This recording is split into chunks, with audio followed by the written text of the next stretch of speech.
Hello everyone, myself Mr. Abhijit Sahib Shinde. I am working as an assistant professor in microbiology at Deshbhakt Anantrao Balwantrao Naik Arts and Science College Chikli. In this lecture, I am going to introduce the concept of bioremediation.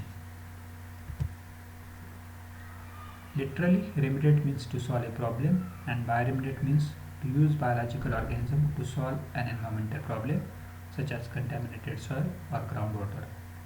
Bioremediation is a waste management technique that involves the use of organisms to remove or neutralize pollutant from a contaminated site.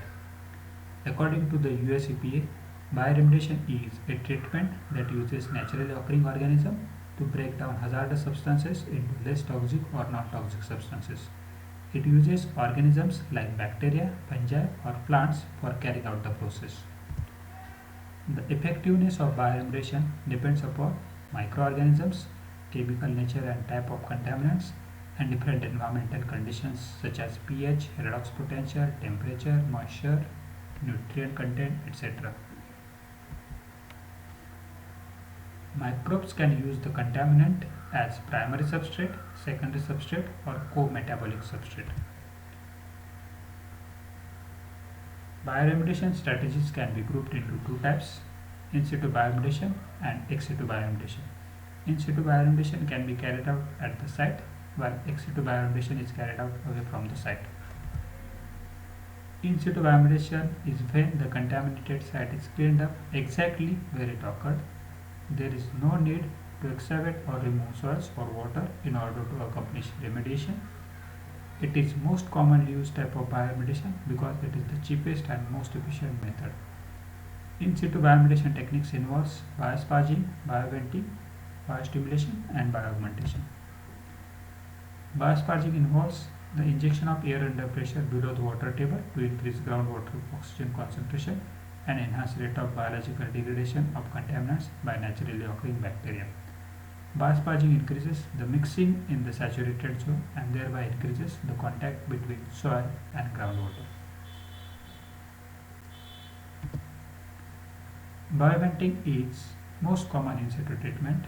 It involves supplying air to contaminated soil above water table through wells to stimulate the indigenous bacteria.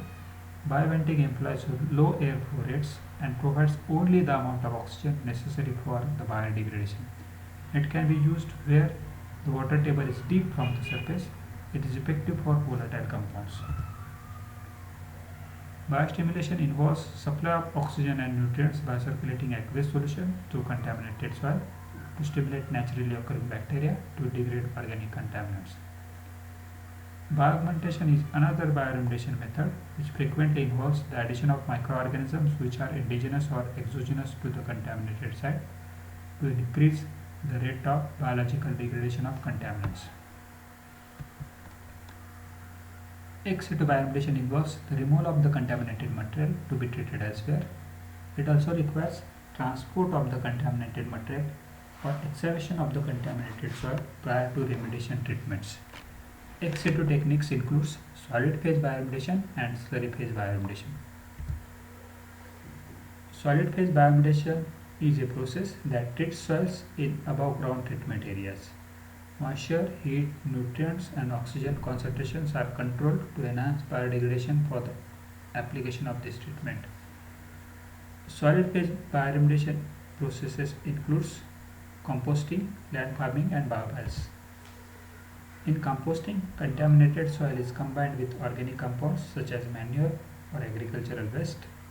The presence of this organic material supports luxuriant growth of microorganisms which enhances rate of biodegradation of contaminants. In land farming, contaminated soil is excavated, it is spread over a prepared bed and periodically tilled until pollutants are degraded. It is limited to the treatment of superficial 10 to 35 cm layer of soil. Biopiles is a hybrid of land farming and composting. In this technique, engineered cells are constructed as aerated composted piles.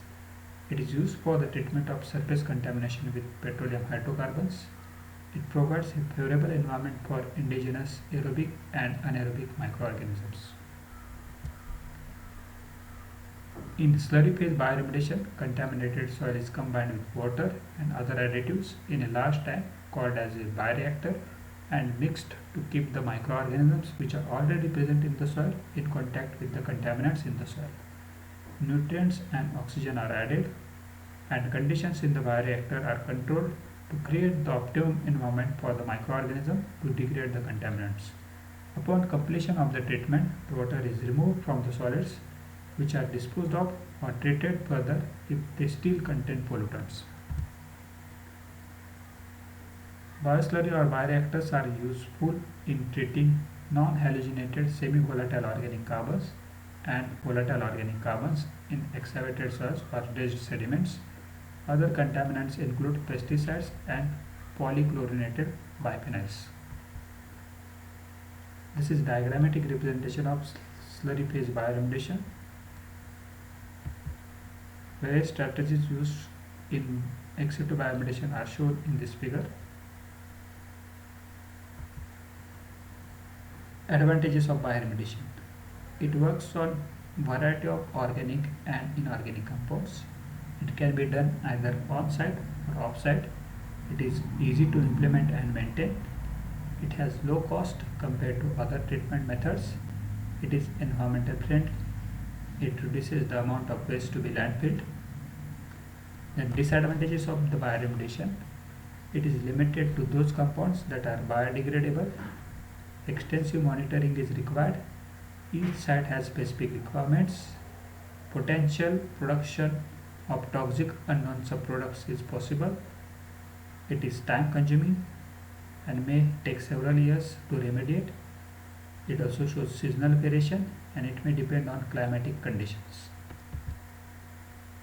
Thank you.